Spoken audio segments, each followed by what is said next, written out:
There are processes in helping to solve these problems, and of course, for instance, if the teachers had a difficulty with the principal, you ask the principal for a meeting, and the principal is not giving that meeting, then there is another course of action that you can take.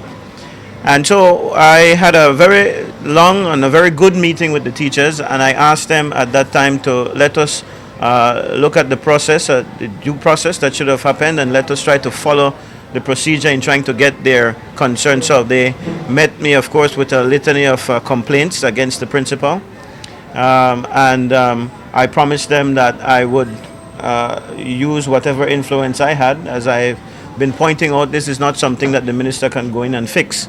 The managing authority of the school, even though it is owned by the government, is the board, and I promised them that I would use my influence to get the board to look at their concerns.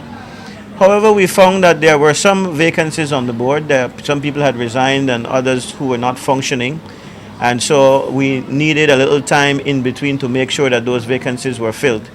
Again, it is not only up to the ministry to appoint these board members. In several instances, these board members are people who have to be recommended by certain entities, parents, the community, the business community, and so on. So I asked them to give the board a little time, to give the school a little time to properly make up that board. That time was 2 weeks.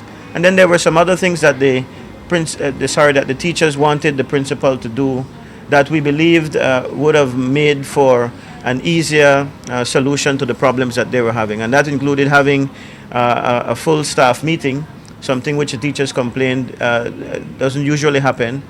And of course as well to have the parents meeting that will hear some of the concerns coming from the parents. So we hope that within this 2-week period that those things will be done. And I'm hoping that after a talk with the board as well, they will understand that they have the authority, they have the power to make decisions as it relates to solving some of these problems. We will also send in a team from the Ministry of Education to make sure that the board is aware of what their responsibility is, because it is important that they know what their role is so that they're able to act. I was able to get from the majority of the staff members that they believe that the principal has some good ideas for the school and has implemented some good practices at the school. They really believe that the lady has some faults, and they wanted her to understand that. And this was kind of conflicting to what they were saying. Of course, they were clamoring for her immediate removal. But they had to concede that there were some positive things that this principal brought to the school.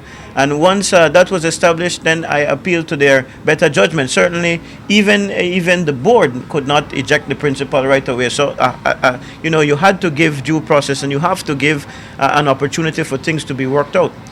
So the kinds of things that the students in particular complained about, and some of the teachers, about the conditions around the compound, about them eating under the shed, for instance. The teachers complain heavily about the scheduling of classes and the assignment of workloads and so on. And all of these things, if you really look at it, could be traced back to the principal trying to make changes that I believe all would agree were for the betterment of the school, but the manner in which it was done was not pleasing to everybody. And that comforts me, because it makes me believe that if we have a board that functions and does what it should do, if we have teachers who are reasonable and who believe and can be objective in terms of their outlook on the principal, and a principal, again, who reciprocates that kind of action towards her staff, then there is a chance for progress to be made with that situation there.